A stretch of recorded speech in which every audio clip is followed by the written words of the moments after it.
What's up? Cups up. We're in good moods, I'll say. I'm in a great mood right now. How about you, Eric? I am too, and I, owe a little bit of an apology to the listeners and certainly to former Chief Justice Toal.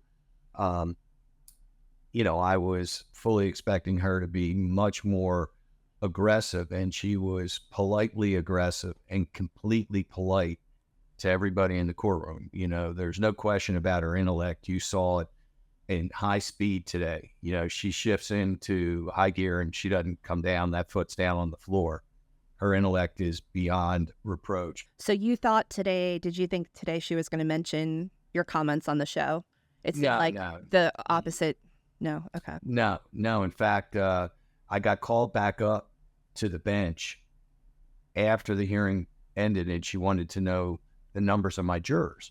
And so I went back up alone, and I thought, okay, this is when she was going to privately talk to me. And she looked me straight in the eye and she said, I appreciate what you said. We came up with the 1 through 12, and obviously she had thought about that. But I said, thank you very much and for letting me talk. And I put my hand out and we shook hands, and that was it. It was very nice. I will say is it was inspiring to me as a woman to see Justice Toal take command of the courtroom, and really the confidence that she had over herself and the law that she knew was just refreshing and really, really reassuring to watch. She said things to remind Dick over and over that she was the boss in the room. She said, and every time that she did, like, I know you said she was politely aggressive.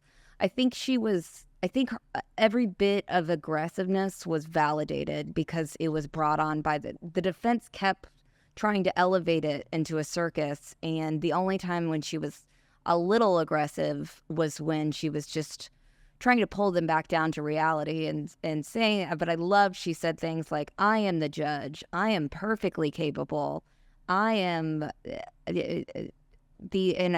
what did she say about Becky? I don't want to hear you say another word about Becky's book sales. But we'll go into that.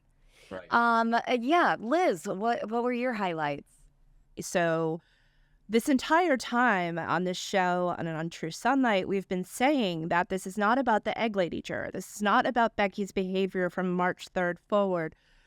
We've said it over and over again. And so it was nice to see, and also going back to the standard, that's going to be my second favorite part, because that was when, from the very beginning, they knew they had lost all of it, was the minute she told them that the standard was going to be prejudice and not presumption. It wasn't going to be, we'll paint Becky into this awful person, and the court can then presume that somebody like this would do something like that, what she's accused of. She took that away from them from the very beginning and said the standard is prejudice. You must show that Becky created prejudice in the jury.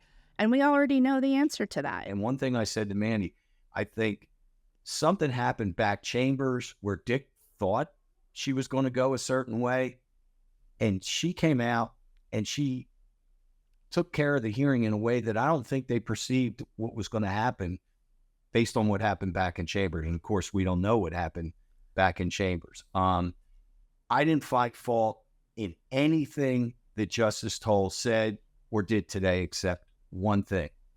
And it was when she directed that Alex be enabled to use his hands and have the cuffs off. I have never seen that. No other judge has done that with Alex, where they, took the cuffs and the chains off.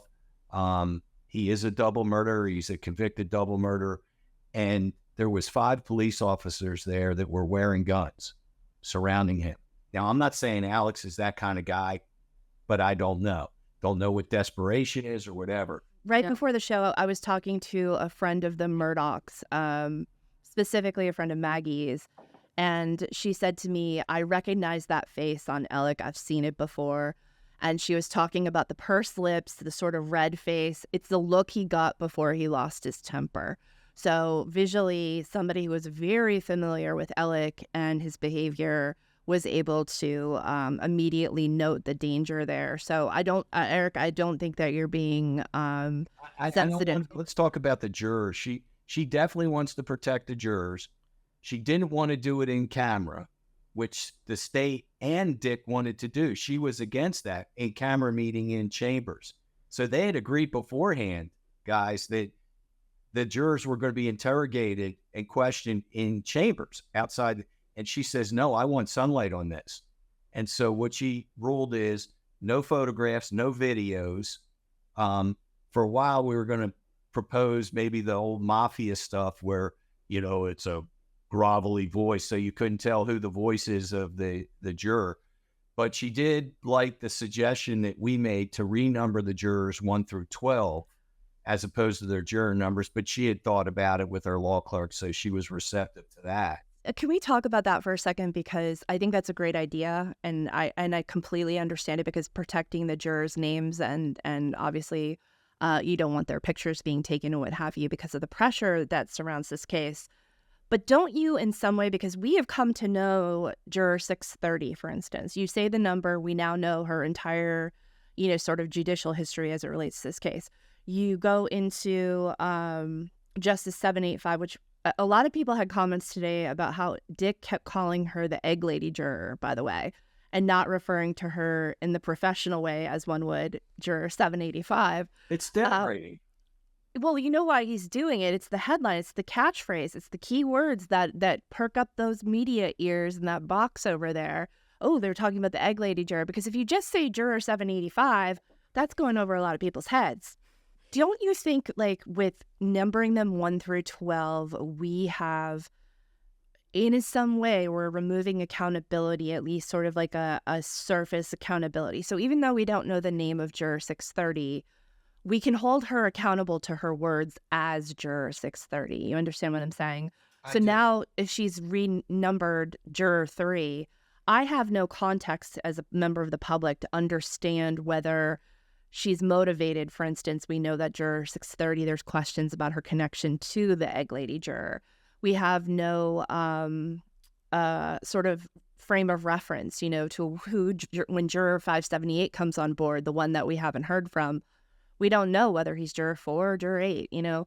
So there's no, I think we lose something in that. Yeah, and that's a little bit of a worry of mine. I can see that, but the 3 things that I'm required to do representing these jurors was to preserve their anonymity, to make sure that they're not harassed, and to make sure that the verdict of their conscience is preserved. And I would have done that if there was a not guilty verdict and I was representing them, if that was a verdict of their conscience. You heard what Ronnie said. What if she comes out and says, I'm reversing this because of what 630 said? And that person now becomes, you know, could be ridiculed or could be targeted by anti-Alex people. So, look, everything is at risk here. After what I saw in Nevada, after I saw Alex's eyes today, and I saw guns, anything's possible anymore in this crazy world that we live in. And we're all concerned about our health and our safety. I think Justice Toal is going to be able to ferret out if somebody changes their story. She's going to know it backwards and forwards. I just have a little bit of disagreement with you on that, Liz. What do you think, Mandy? Well, a couple things. I really agree that we need to do whatever we can to protect the jurors from public scrutiny, from harassment, etc. As 3 people who have dealt with all the crazies in this case for the last several years, we understand how important that is and how crazy people are. And when you think, no, people wouldn't do that, they will in this case. But that being said, I was doing a talk the other day at Hampton Lake in Bluffton for the Women's Club. And so 100 wonderful Bluffton women were asking me questions. And one of the things that they asked me that really made me stop and think, these are all South Carolina voters talking to me, and they asked, what do you think this is going to do to the system and people that want to. None of us want to serve on a jury ever. And to begin with, what is this going to do if these jurors get scrutinized to a certain degree, get harassed to a certain degree, and they've already been hunted down by Dick Harpootlian and talked to by Dick Harpootlian and told by Dick Harpootlian to lawyer up and all of these. They've already gone through the ringer. If it's a huge if at this point, if there was a new trial, and that's the question that they'll ask, what does that mean for the system? Like, will people even show up to jury duty anymore? Would they just say, this is a joke? Like, no, I'm not putting my life on the line, my safety on the line to serve you for $15 a day or whatever it is. Like, this system's a joke. I'm out. That's what's on the line here. And I think that we all have to stop and think about that before we get wrapped up into the media, like so hungry to have another trial. No, this could have major, horrific lasting effects on our justice system. We need juries. Well said. Well said. I guess final thoughts, Eric. I want to know, what do you think could happen? Like, I mean, we see today as like a major victory. What are the chances that a new trial is granted at this point? Based on what I've seen to date by evidence and what I know about my jurors, I don't see anyone saying that their verdict was impacted. I think you'll hear some testimony from some jurors that will say they may have heard Becky say something in jest or something that's not word for word what Dick is saying. So that may be where it gets a little cloudy. But unless this 11th juror that we discussed in the beginning of the show just comes in and rips the cord off it, I think they have a real uphill battle. Based on the parameters that were placed today. Yeah. Mandy, do you have any concerns about what this evidentiary hearing is going to look like? I don't. Like you said, well, my only concern, and this is a wild card based on nothing, and I want to say that before I get yelled at, but my biggest fear and biggest concern is a bribery taking place, and all of a sudden there's a juror that says everything that the defense wants them to say, and all of a sudden that would be a big problem. That's a worst case scenario. I don't think it's going to happen, and I think it would be very obvious based on what these jurors have already said on the record. I have a fear. What's your fear? I think that Team Harpootlian is going to file an appeal. I think that they're going to try to do something between now and the 29th, either a declaratory judgment action in federal court to say this impacts his constitutional rights, something back to the Supreme Court. Harpootlian, you heard him. He telegraphed it. Postpone this hearing. I need to really get prepared, and I'm not prepared. I was prepared if you were going to let me do this. But now that you're making me do this narrow, tailored focus hearing, I am not going to be prepared. And you're not letting me take this material to my client, Alex Murdaugh, in prison to let him review it and then us talk about it. I don't have time. Now, she made the perfect ruling because I don't want my juror information and my juror statements to be circulated by Alex amongst a bunch of other seriously incarcerated felons and criminals, rapists, murderers, robbers, whatever you want to say. But I think Dick and Jim are going to try their damnedest to slow this train down now.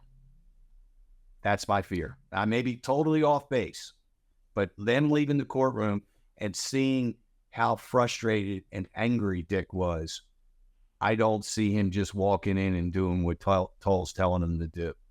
But I may be wrong. What's your concern, Liz? I would say that. Thank you, Eric. Did not know that was... Now in my mind, it's like cracked wide open, and I'm like, oh, of course, there's yet another door for them to walk through, yet another path for them to take us down. I I hope that's not the case, but yeah, that sounds right. What you just said sounds I'm not saying that they could do it and it would be granted, but I think they're going to try to slow the train down.